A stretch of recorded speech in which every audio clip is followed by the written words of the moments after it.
You're standing in a cold room in Bolzano, Italy, looking at a body that is 5,300 years old. His skin is the color of old leather, pulled tight over bone, and if you look close at his wrist, his lower back, the backs of his knees, you'll see something that shouldn't still be there. Lines, 61 of them, frozen beneath ice for about 5,300 years.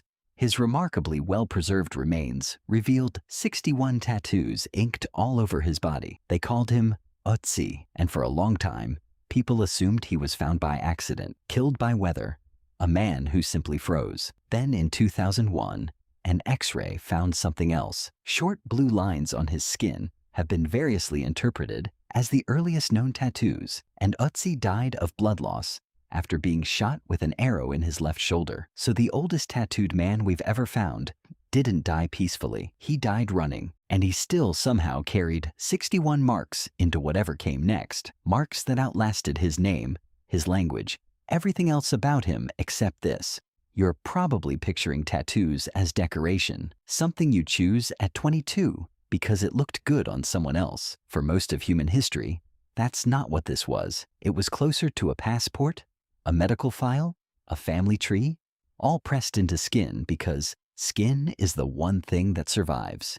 Here's the thing about Ötzi's marks. They weren't pictures. He had 61 tattoos comprising 19 groups of black lines, typically less than an inch in length, mostly clustered around joints, knees, ankles, lower back, not symbols, not stories. Research now points to a single-point puncture tool, likely a bone or copper awl, used to hand-poke the pigment in, rather than the old assumption that his skin was cut with a blade and pigment rubbed in afterward. And the placement matters. Doctors studying his body found those marks sitting almost exactly where a man his age, with his joint damage, would have felt the worst pain. This wasn't art. This was medicine. The oldest known attempt to treat the body by marking it. Whoever held the needle wasn't thinking about beauty. They were thinking about pain and how to answer it. For a long time, archaeologists thought someone else got there first. A mummy from the Chinchorro culture in Chile, buried around 4000 BC,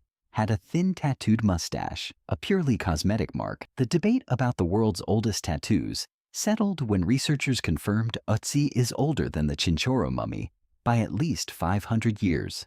So, the very first known tattoo tradition splits in two directions immediately. One man marked for healing, one marked for how he wanted to be seen. Both instincts are still in you right now, however you feel about your own skin. If you go a few thousand years back and thousands of miles east into Siberia's Altai Mountains, the marks change completely. 7 bodies pulled from frozen burial mounds, called kurgans. The Pazyryk people, nomadic horse riders from around the 4th century BC, came out of the permafrost with skin so dark the tattoos were invisible at first. It took infrared imaging, decades after excavation, to reveal what was underneath. A woman's forearm bore tigers, stags, and a leopard twisting around each other, stylized and intricate, spread across her skin. All 7 tattooed mummies found at Pazyryk had animal motifs: big cats, deer, birds, hoofed animals, even chimeric creatures with beaks. These weren't casual marks either. Recent imaging shows the work took multiple sessions,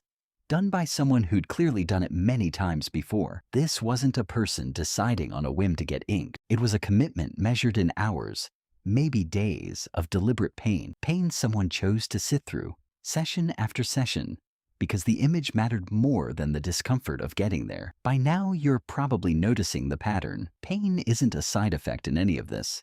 It's the point. Sit with that for a second before we keep moving north. If this is the kind of history that pulls you in, stick around. There's a lot more of it, and it only gets stranger the further you follow the needle. Move to the Arctic, and the meaning shifts again. From warriors to women, from status to womanhood itself. Among Inuit communities, facial tattoos are called Tunniit, and they mark a woman's transition into adulthood, with each individual tattoo carrying its own symbolic meaning. A woman's first mark, the talukt on the chin, was given once her skills were good enough to take on responsibility in her community, usually around the time of her first menstruation. The lines weren't just personal, they were believed to matter after death. Tradition held that women who did not have hand tattoos would be denied access to the afterlife by the sea goddess Sedna, while women without facial tattoos were sent to a place called the Land of the Crestfallen. Your skin, in that worldview, was a record your ancestors would read when you arrived, proof in a language only your family could speak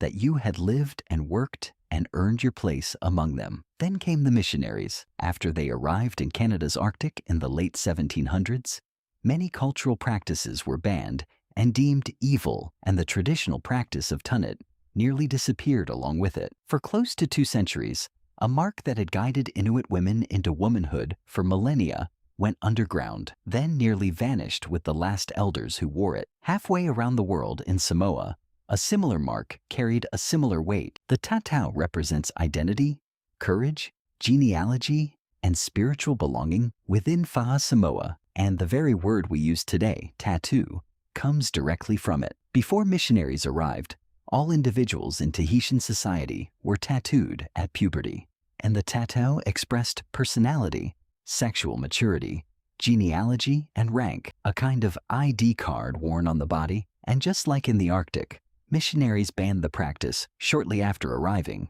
considering it barbaric. 2 cultures, an ocean apart, went through almost the identical loss, a language of the skin silenced by people who couldn't read it, and decided that meant it said nothing. You'd think something erased that thoroughly would just stay gone. It didn't. In 2017, Inuit tattoo artist Angela Hovack Johnston started a project after learning something hard to sit with. The last Inuk woman with traditional facial tattoos was very old, and the practice might die out with her. So Johnston began traveling to remote communities, hand-poking Tunniit onto Inuit women the traditional way, the same method used for thousands of years, and in return the women gave her gifts in exchange: homemade earrings, a parka, just like their ancestors would have. One woman's mother, watching the project, went home crying and said she was finally ready to get her own.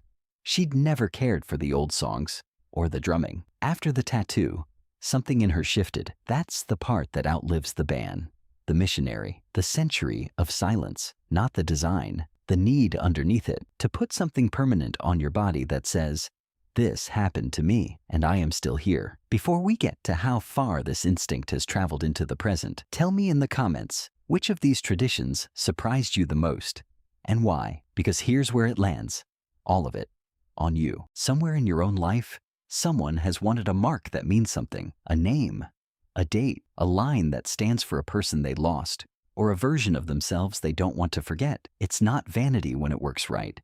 It's the same impulse that put lines on Ötzi's aching knees 5,000 years before you were born, the same one that told a Pazyryk rider to carry a tiger under his skin, the same one a young Inuit woman felt on her chin the day she became a woman in the eyes of her camp. The tools changed, the ink changed, the people doing the marking and the people receiving it changed with every generation, but the reason never did. A mark that outlives the moment it was made, because some things you don't want to remember, you want to carry.